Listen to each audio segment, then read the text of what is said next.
정정용 감독이 이끄는 한국 U20 축구 대표팀이 에콰도르를 꺾으면서 사상 첫 피파 주간대회 결승 진출의 역사를 일궈냈습니다. 오늘은 이 역사적인 경기였던 에콰도르전을 경기 분석해보도록 하겠습니다.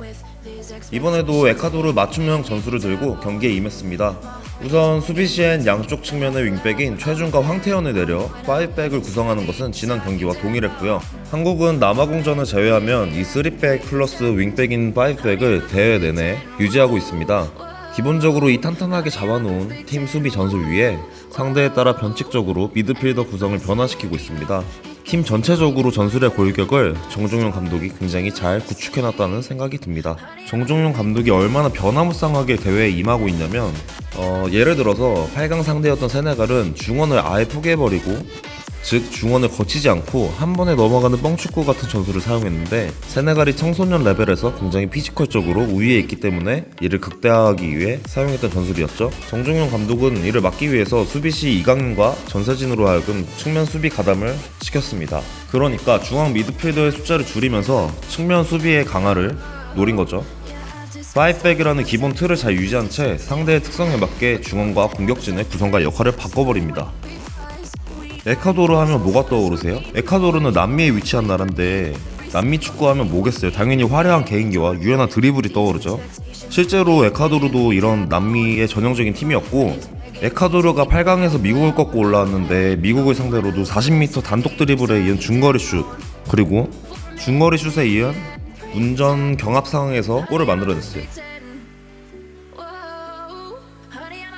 간단하게 얘기하면 에콰도르는 굉장히 개인적인 기량에 의존하는 팀이고, 각각의 개인 기량이 한국 선수들보다 훨씬 뛰어난 건 사실이에요. 에콰도르가 불과 며칠 간격으로 이렇게 다른 팀 컬러를 가진 팀을 상대해야 했던 한국은 어떻게 했느냐, 미드필더의 수를 늘려버립니다.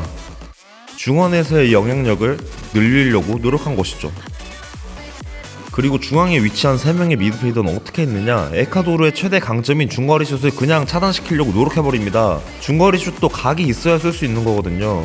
최후방에 센터백 3명 세워놓고 3백 단단하게 구성한 상태에서 중앙 미드필더 3명이 중거리 슛을 노리려고 하면 각을 애초에 차단시켜버리니까 에콰도르로서는 공격의 활로가 보이지 않겠죠? 이 장면처럼 5명의 수비수와 3명의 미드필더가 촘촘하게 중원을 지켰기 때문에 에콰도르로서는 어쩔 수 없이 넓은 공간이 있는 측면으로 공을 돌릴 수밖에 없었습니다. 이렇게 넓은 공간이 있는 측면으로 공이 갔을 때 한국의 미드필더들은 이 장면처럼 일자로 움직이면서 수비하는 모습을 보여줬는데요. 이런 식으로 상대를 한쪽 측면으로 몰아서 중원에 공간을 내주지 않겠다는 것이 한국 수비 전술의 핵심이었습니다. 그러나 이렇게 상대를 한쪽 측면으로 몰아넣었기 때문에 당연히 반대쪽 측면에는 넓은 공간이 생겼고, 에콰도르는 당연히 반대 방향으로 전환을 시도했습니다. 전환된 곳을 막기 위해서는 중앙 미드필더들이 빠르게 이동해야 하기 때문에 중앙 미드필더들에게 많은 활동량이 요구되는 전술입니다.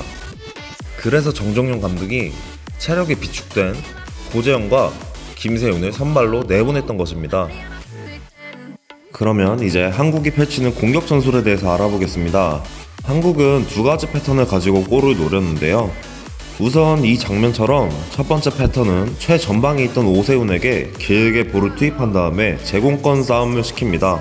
그와 동시에 중앙 미드필더로 나온 고재영과 김재윤이 수비진 사이로 침투하며 세컨볼 기회를 노리는 모습을 지속적으로 보여줍니다. 세네갈전에서 오세훈을 중심으로 한 제공권 포스트 플레이는 동일하지만 세컨볼을 노리는 선수들의 변화가 있었던 것이죠. 세네갈전에서는 이강인과 전세진이 이 역할을 맡았었는데, 에콰도르전에서는 고재영과 김세윤이 침투하는 역할을 부여받았습니다. 이 장면 역시 무산되기는 했지만 만약 오세훈이 헤딩으로 침투하고 있던 김세윤에게 연결할 수 있었다면 골로 연결될 수 있었던 상황이죠. 한국이 사용한 두 번째 패턴은 오세훈이 자신에게 온 공을 지킨 후 이강인에게 내줍니다. 이때 이강인은 고재영과 김재윤보다 뒤에 위치해서 오버래핑을 시도하고 있던 윙백 최준에게 지속적으로 킬러 패스를 찔러주는데요. 최준이 크로스 또는 슛을 통해 골을 노리는 그런 전술인 거죠. 이날 최준은 지난 경기들보다 더 공격적으로 나온 걸 확인할 수 있었습니다. 여기도 이유가 있습니다. 에콰도르는 이 장면처럼 한국의 고재현, 김세윤의 중앙 침투에 대비하여 포백의 간격을 좁힌 다음에 중앙 밀집 수비를 보여줍니다. 그러면서 비어있는 양쪽 측면의 공간을 측면 공격수가 커버하는 수비 전술을 보여줬는데요. 그러나 문제가 이 부분에서 드러나죠. 오른쪽 측면 수비를 해야 하는 플라타는 전문 수비수가 아니기 때문에 이 장면, 또 이 장면처럼 당연히 수비력이 떨어진 모습을 많이 보여줬습니다. 정정용 감독이 바로 이 부분을 공략하기 위해서 최준에게 더욱더 공격적인 역할을 부여한 것입니다. 결과적으로 최준을 높은 위치에서 공격적으로 사용한 이 전술은 제대로 먹혀들었고 결국 결승골까지 뽑아내면서 한국을 결승전으로 이끌었습니다. 이렇게 상대의 맞춤형 전술을 들고 나온 한국과는 달리 에콰도르는 기존의 공격 전술을 가지고 경기에 임했는데요. 에콰도르의 두 가지 패턴에 대해서 한번 살펴보겠습니다. 우선은 이 장면처럼 간격을 넓게 벌리면서 넓은 공간을 확보한 뒤 중앙 미드필더 킨테로와 시푸엔테스가 빌드업을 시작하는데요.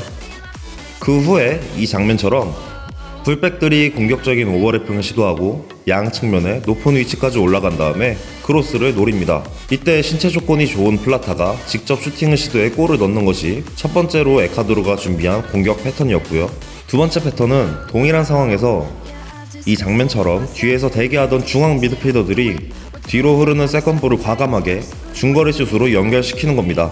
물론 방금 장면처럼 위협적인 장면도 있었지만 앞에서 언급했듯이 대한민국이 중거리 슛을 대비하기 위한 전술을 갖고 나왔죠. 그래서 에콰도르는 공격을 진행하는데 생각보다 많은 어려움을 겪었습니다. 심지어 한국은 후반 27분 에이스 이강인을 빼고 박태준을 투입하는 과감한 용병술을 보였습니다.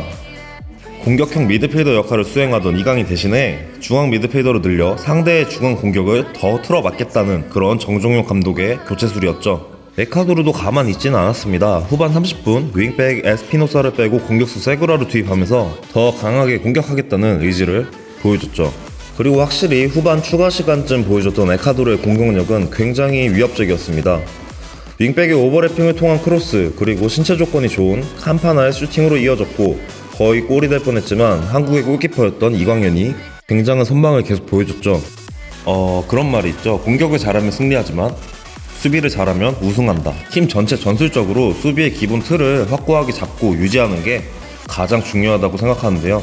이번 U20 한국의 경우 수비 전술과 조직력이 상당히 높은 단계까지 올라가 있다고 생각이 들고요. 정정용 감독이 수비와 공격 부분에서 팀의 확실한 철학을 구축시켜놨고 이 철학을 기반으로 상대에 맞게 임기응변식으로 이를 너무 잘 대처한 게 정말 딱딱 떨어져 맞은 것 같아요. 결승전 상대는 우크라이나로 정해졌습니다. 우크라이나는 피지컬을 앞세워 거친 축구를 추구하는 팀인데요. 그래서 정종용 감독의 이 뛰어난 수비 전술이 결승전에서 더 빛을 발할 수 있을 거라고 생각합니다. 오늘 영상은 여기까지입니다. 영상이 마음에 드셨다면 구독과 좋아요 부탁드립니다. 감사합니다.